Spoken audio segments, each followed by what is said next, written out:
রাধে রাধে বন্ধুরা, কেমন আছেন সবাই? ফিরে আসলাম প্রতিদিনের ডেলি ব্লগ নিয়ে। আজ প্রচুর পরিমাণে রোদ, প্রায় 50 ডিগ্রি সেলসিয়াসের কাছাকাছি আজকে হচ্ছে গরম পড়েছে। সকালবেলা ঘুম থেকে উঠে আজ প্রথমে ঠিক করলাম সমস্ত জামাকাপড়গুলো কেচে দেবো, যাতে তাপমাত্রাটা একটু কম আসে। রোদের তাপমাত্রাটা যদি একটু কম আসে, ভিজে জামাকাপড় দিলে তাহলে যেন একটু শান্তি শান্তি মনে হয়। সেই জন্য যতগুলো জামাকাপড় ছিল মোটামুটি টুকটাক দু একবার ব্যবহার হয়েছে বা ব্যবহার হয়নি, সেগুলোকে ভিজিয়ে আজকে দিয়ে দিলাম এই দেখো শুকনো করতে।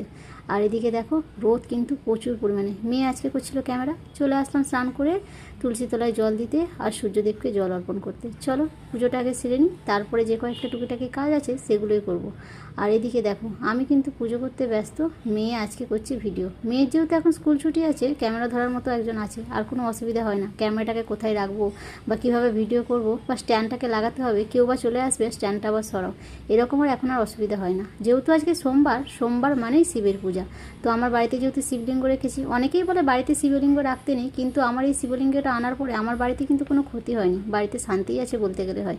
যখন দেশে যাই হয়তো এই পুজো করি না বলেই হয়তো অশান্তি ডেকে আসে, হতে পারে হয়তো। চলো ভালো করে ঘি লাগিয়ে তারপরে মধু, কালো তিল, সিদ্ধি সব কিছু দিয়ে জল নিবেদন করলাম। চলো এবারে আমটাকে কেটে নিই, দুপুরের ভোগটা লাগাবো গোপাল সোনাকে। স্নান করে পুরোপুরি কিন্তু গোপাল সোনাকে রেডি করে নিয়েছি।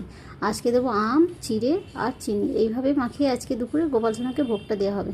গরম যেহেতু খুব পড়েছে, এখানে আমও কিন্তু প্রচুর পরিমাণে এসেছে মার্কেটে। তোমাদের দাদাভাই কালকে আমটা নিয়ে এসেছিলো, আমগুলো খেতে কিন্তু খুব মিষ্টি ছিল। গোপাল সোনার জন্য সব কিছু খাবার কিন্তু আগে থেকেই আমরা কিনে নিয়ে এসে আগে রাখি, তারপরে আমরা প্রতিটা খাবার খাই।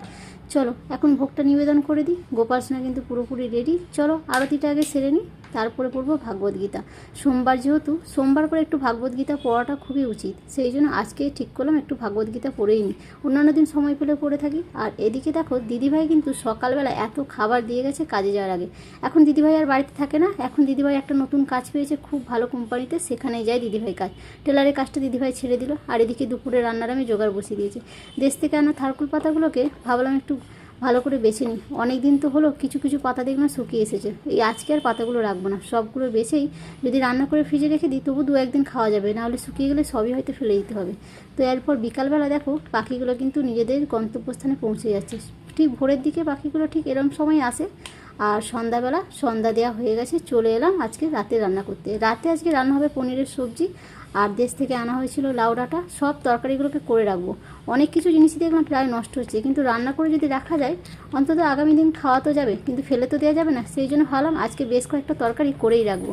আর এদিকে দেখো পনিরটা তোমাদের দাদাভাই কালকে নিয়ে এসেছিলো, রান্না করার সময় হয়নি। আজও যদি রেখে দিই কাছ থেকে এসে অনেক বকাবকি শুনতে হবে। পনিরটা রান্না করব মেয়ের জন্য, আর সবজি ডাল ভাত করব আমাদের দুজনের জন্য। চলো পনিরটাকে